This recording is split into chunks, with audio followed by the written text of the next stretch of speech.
The jungle of Valdris Prime had claimed 17 cadets in the past solar cycle.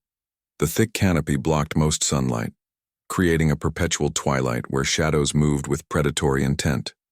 Ancient trees stretched impossibly high, their trunks wide enough to house entire villages, while the air itself seemed to pulse with the breathing of unseen giants.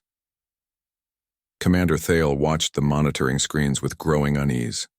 The final survival exercise was supposed to separate the elite from the merely competent, but this year's group had proven woefully unprepared. Cadets from the core worlds huddled in groups, their advanced equipment barely keeping them alive against creatures that evolution had perfected over millions of years, all except one. Cadet Jake walked alone through the darkest sections of the preserve, carrying nothing but standard gear and a confidence that bordered on reckless. His file read like fiction, raised on Terra, a class-13 death world where survival wasn't guaranteed and comfort was earned through constant vigilance. The other instructors had dismissed him as another human trying to compensate for their species' supposed weaknesses, but Thale had learned not to underestimate the products of hostile worlds. The first encounter should have been Jake's last. A Valdris shadowcat, apex predator of the mid-canopy, had been stalking him for nearly an hour. These creatures routinely dismantled armed squads, their natural camouflage and razor-sharp reflexes making them nearly unstoppable. The monitoring equipment barely tracked its approach as it positioned itself for a killing strike. Jake stopped walking. He didn't look up, didn't raise his weapon, didn't even acknowledge the threat. Instead, he simply stood there, breathing steadily while his hands remained loose at his sides. The shadowcat froze mid-approach, its predatory instincts suddenly confused by prey that showed neither fear nor aggression. For 30 seconds, predator and human remained motionless.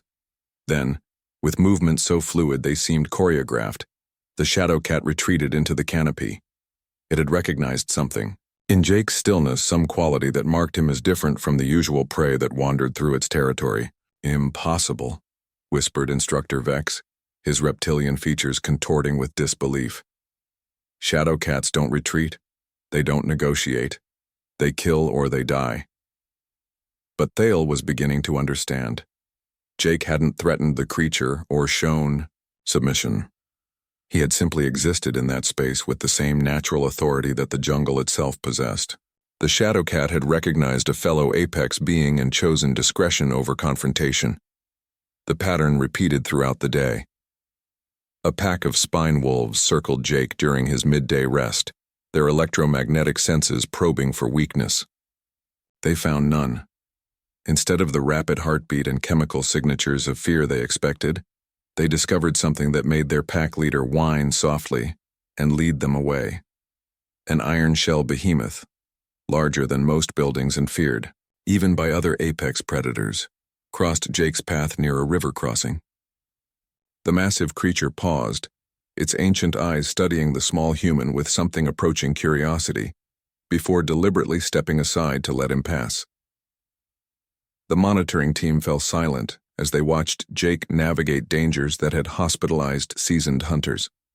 He moved through the preserve like he belonged there, not as an invader but as a natural part of the ecosystem.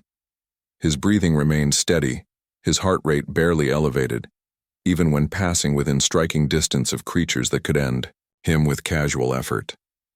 "How is this possible?" Vex demanded. "The readings show no enhanced genetics, no illegal modifications, no hidden technology. He's completely baseline human." Thale studied Jake's file again, noting details he had previously glossed over. Terra wasn't just classified as a death world due to its hostile fauna. It was the environmental pressures themselves that had shaped its inhabitants. Gravity that would crush most species, atmospheric conditions that demanded constant adaptation, weather patterns that could shift from benign to lethal within minutes. Humans hadn't just survived on Terra, they had become its expression. "He's not using technology to appear dangerous," Thale realized. "He is dangerous. Every apex predator in this preserve recognizes him as a peer, not prey." As the sun set on Valdris Prime, Jake completed the survival course in record time. He had encountered more threats than any previous cadet, yet emerged without firing a single shot.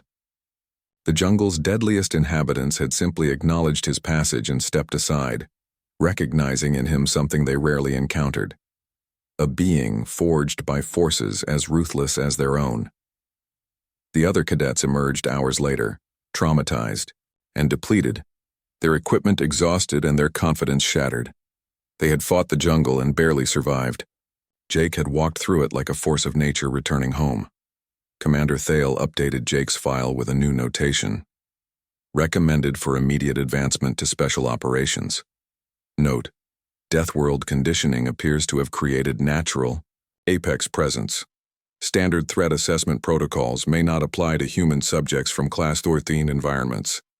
In the depths of Valdris Prime, a shadow cat returned to its territory, carrying with it the memory of a being that walked alone and feared nothing.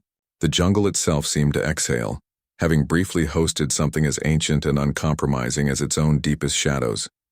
Jake had not conquered the preserve. He had simply reminded it what true predators looked like.